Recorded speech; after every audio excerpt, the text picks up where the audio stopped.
One of the biggest factors that hold people back, that really hold people from the dream career, the dream relationship, things that they really want to do in life and financial success, is low self-esteem and lack of self-confidence.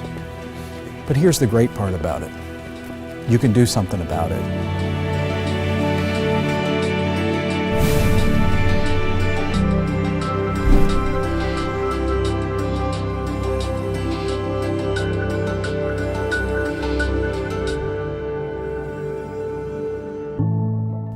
And here's the crazy part. I'm speaking from experience. I had lack of self-confidence and a really low self-esteem. And it was holding me back. It was holding me back personally, and it definitely would have held me back in my business life. But I made the decision to do something about it.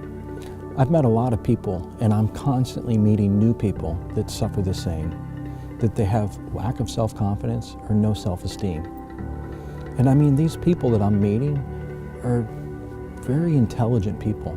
They've got a lot of wisdom and a lot to offer, but they're in a job that they're not happy about, or they're in a relationship they're not happy about. And the reason they don't make a change is because self-confidence. I remember growing up that all of the kids, they just, they would go every Friday and Saturday night and they would go to the skating rink and they would skate. And I would hold myself back because I would get so nervous and so upset that I was going to be judged, that before I would get there, my dad would have to stop 4 and 5 times as I would get out of the car and throw up. I mean, seriously, you talk about a lack of self-confidence, that's to the extreme case. But again, there's things that you can do. There's hope where you can do specific things to get past that lack of confidence or increase your self-esteem. And that's what I want to share with you today. The first step to improving your self-confidence is to stop using these words. Might, want, usually, impossible, worried, confused, need, likely, and help. When you can stop using those words, it's going to improve your self-confidence. Trust me, it will. Because if you're always going around worried or confused, what does that say? You start to attract those type of people that will really get on the drama bandwagon with you.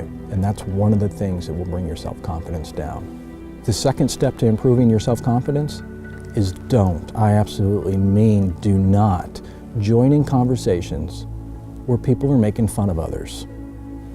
I mean, think about it. If you're joining in a conversation of other people making fun, really, what are you thinking? You're thinking, wow, what are they saying about me when I'm not around? So now you're worried about other people judging you. You don't want to be around those type of people. You've got better use of your time than that. And the way I handle it, when you meet those people, you can choose to correct them and tell them why that's not a conversation you want to join in, or just completely disassociate yourself with them. The number 3 step in improving your confidence is change your appearance. Why do you want to look like everybody else? You're an individual. Why not show your individuality?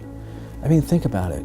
Walking down the street, how many times do you see a group of guys walking down the street and they're all wearing basically the same dark blue suit or the same gray suit? I mean, is that the way you want to be, or do you want to stand out? I'm telling you, this is definitely a move you want to make. It will make all the difference. The next one, number 4, it's going to sound weird, but I think it's definitely going to work for you.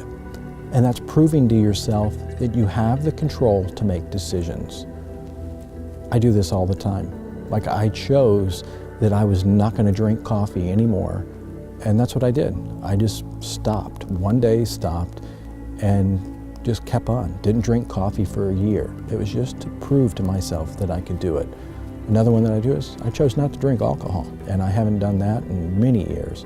It wasn't that I was an alcoholic or anything like that. It was just I wanted to prove myself that I've got the control to make decisions that I want, and I can do what I want regardless of peer pressure.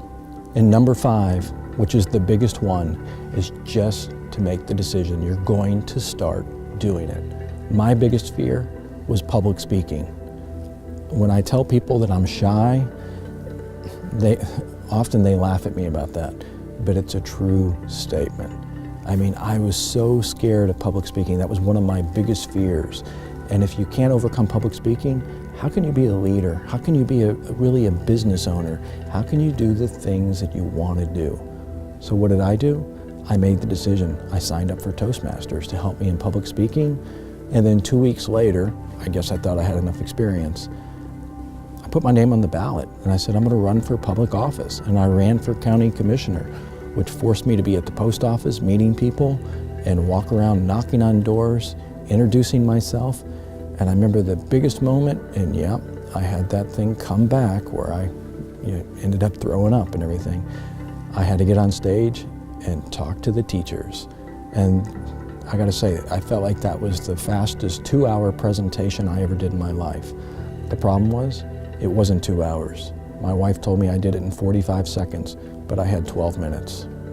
So again, are you gonna decide to challenge yourself and push yourself, or are you gonna deal with what you're being dealt? It's up to you. You can make the decision to change. I've told you my story. Now tell me yours. Join the conversation and comment below.